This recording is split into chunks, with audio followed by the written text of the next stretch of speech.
Mensaje. Alejandro es historiador, pero la historia que va conociendo es la que a él le gusta, no la real, la clara, la evidente, la verdadera. Es un falso historiador. ¿Pero por qué? No existe una verdadera historia, porque la historia es interpretación. Entonces, cuando alguien viene a decir, es que ese es el verdadero Juárez o el verdadero Hidalgo, no le crea, salga corriendo, porque efectivamente la historia es tratar de recuperar el mayor número de elementos para reconstruir un pasaje, un hecho a un personaje y luego interpretarlo. Así que la historia no es de verdades absolutas, no es física o es una fórmula matemática, es interpretación. Y va a haber siempre tantas interpretaciones como historiadores haya. Lo malo es cuando cambias datos que sí son, si no comprobables, por lo menos aproximaciones. Ahí sí le fallas y dices, es que estamos celebrando tanto o tal evento y las fechas no concuerdan, porque hay cosas que sí dan exactitud en datos. Porque hay que señalar, y ya lo hemos mencionado antes, de que hay dos tipos de historiadores prácticamente así ante la fama pública. Aquellos que se dedican a la narración de lo ocurrido y que se especializan como en narrarlo de una manera ágil, interesante, apasionante. Quizá el más famoso sea Winston Churchill, que escribe tanto la historia de los pueblos de habla inglesa como la de la Segunda Guerra Mundial, y gana el premio Nobel por eso, pero es como escritor. Pero también hay escritores como el que fundó el Daniel Cosío Villegas, que se dedican a recabar datos de la historia que permiten hacer una narración de lo ocurrido en cada momento. Por eso sus libros son difíciles de leer, porque la mitad del libro es texto y la otra mitad son referencias. Entonces, es para quien estudia historia, no para quien pasa un rato ahí leyendo. Pues no sé, yo recuerdo en el caso de la Segunda Guerra Mundial estaba William Shirer, ¿no? La caída, la declaración y caída del Tercer Reich, ¿no? Ascenso y caída del Tercer Reich, que es una obra maravillosa, pero es una lectura espléndida. En cambio, hay otros escritores que se van al detalle de lo ocurrido día con día, citando documentos en cada paso. No se hace una afirmación sin que esté un apoyo, una forma de verificarlo que sea indiscutible. Hay un tercer grupo de historiadores que se dan también en el aspecto académico, para el aspecto académico. Y aquí yo le mencionaba a Alejandro, a una mujer, Brunilda Robles, que tiene una historia de México muy relacionada con el proceso económico de cada época. Es decir, trae toda una descripción de cómo funcionaba el sistema de haciendas, cómo recaudaba el gobierno español, sobre todo, tributos, de todo ello. Todo eso es parte de alguien que ya está en un nivel alto de estudios, medio superior, y que tiene que estudiar la historia de México, pero no ya como las leyendas, ¿no? De que quién salvó a quién en tal batalla, sino el entender por qué México es hoy como es. Entonces, es muy amplio el campo de la historiografía. Yo recuerdo a uno de los más grandes historiadores, empezó a tratar de registrar toda la historia, su momento, todo. Un día hubo una pelea en la esquina, o en la cárcel creo que estaba. Y él empezó a escribir lo que pasó. Pero luego le preguntó a alguien, ¿viste lo que pasó? Y le platicó una historia completamente distinta. Intrigado fue y le preguntó a alguien más, ¿viste lo que pasó? Y otra. Los tres que habían estado viendo esa pelea, una pelea en la esquina, dieron una versión diferente. Regresó y destruyó su obra. No había forma de hacer una sola línea. Es el mejor ejemplo. ¿Qué hace el historiador? Iría con esos tres, ya sea a consultarlos oralmente o a ver si uno dejó una carta donde mencionaba la pelea y el otro dejó el periódico del día siguiente. Y entonces lo que hace el historiador es juntar esas tres versiones y tratar de interpretar lo que posiblemente pudo haber pasado y por qué pudo haber pasado, porque esa es la otra. O sea, quizá muchas veces nos desgañitamos pensando las razones por las cuales alguien tomó una decisión y quizás son más simples de lo que uno pudiera imaginar. Pero al final, esa es la historia y la historia es total y absolutamente dinámica. E insisto, cualquiera que piense que hay una sola verdad, ahí ya está muy mal, porque ni siquiera en la propia, ni siquiera en tu manera de narrar tu propia historia, tu propia vida, vas a ser exacto, porque muchas veces ya tu memoria reinterpreta o tu memoria ya recuerda de un modo distinto. Alberto Mendoza, cuando los perros ladran, es señal de que se avanza. Ya lo dijo el gran Quijote.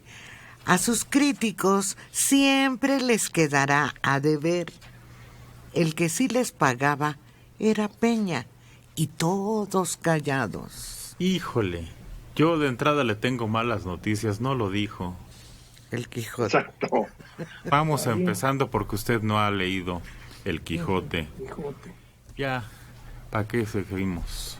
Teodora Álvarez. Hola, buenos días. Tengo 59 años. El presidente tiene razón. En cualquier medio de comunicación hablan mal de él. Desinforman, incluyéndolos. Pues sí, que haga porque avisó que va a ser su verdadera... Bueno, a ver, rápido. Primero dijo que Slim tiene voluntad para arreglar la línea 12. Ya reveló que la reunión sí fue para eso y que Slim, como bien dijo Mario, desde denantes, va a poner la lana que haga falta y lo va a arreglar. Es que dijo que va a ser... Cada semana va a contratar a alguien, dice... Estoy viendo quién nos ayuda. Análisis de todo. Y aquí presentar qué no es cierto. ¿Cuáles son las noticias falsas? Para ver si los conservadores, que también cuando digo fifí estoy hablando de un sector de muy arriba, no se vayan a creer fifís todos. Ya sería el colmo. Pero dice que cada semana va a atacar, a demostrar ahí cuáles fueron las noticias falsas.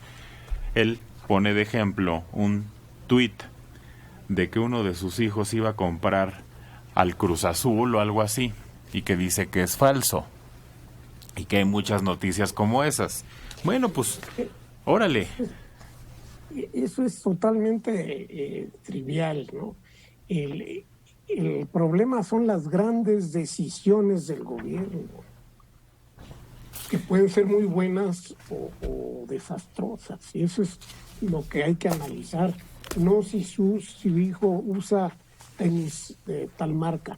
Eso es totalmente trivial, y sí, hay un sector de la crítica que está centrado en tonterías, pero esos no cuentan, no deben contar para él, y tampoco influyen en la opinión de las personas que se guían mejor por las propias declaraciones del presidente.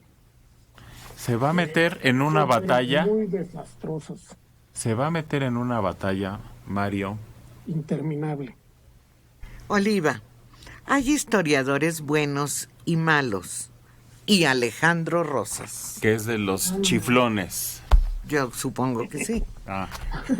Manuel Zamora García de Gustavo Madero, 82 años. Quisiera ir con ustedes para llevarles el librito el gran libro de los valores y sobre todo dárselo en mano al hijo de Martínez Serrano para que no diga toda esa sarta de estupideces junto con su equipo. ¿Por qué no dicen todo lo que han gastado gobiernos anteriores? Solo critican al gobierno actual y las obras que realiza. Y en verdad que voy a ir para que ustedes lean ese libro. Tienen que enseñarnos las estupideces que no debemos hacer, pero no lo hacen. Pero es que nos cansamos de señalar estupideces todos los días. De veras, es agotador estar señalando estupideces.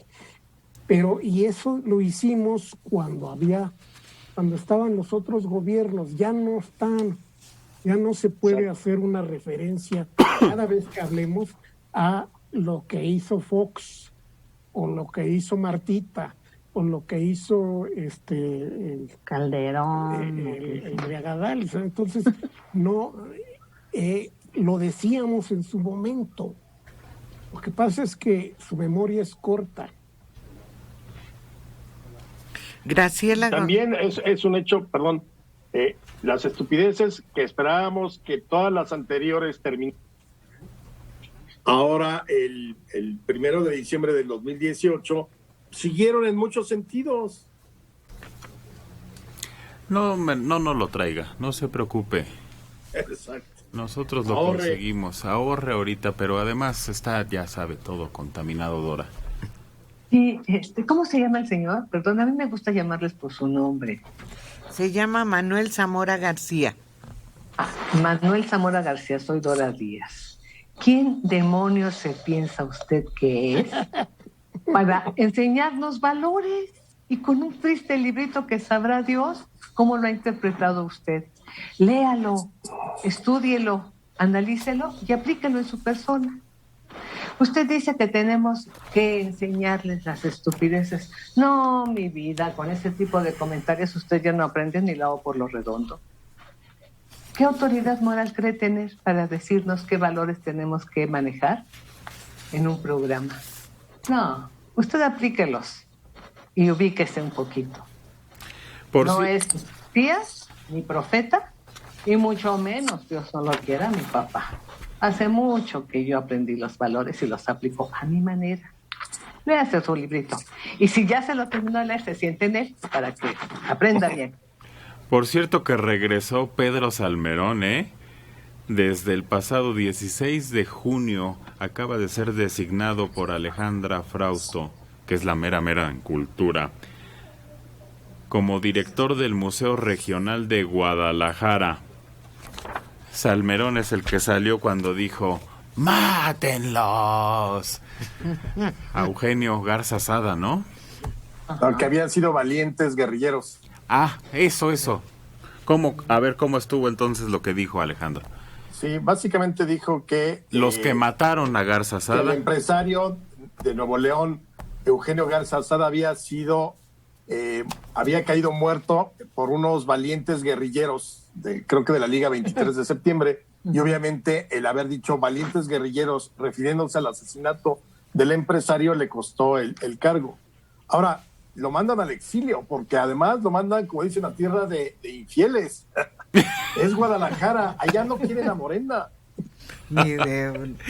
A dirigir uno de los museos más importantes, eso sí hay que tenerlo en cuenta, culturalmente es uno de los más importantes.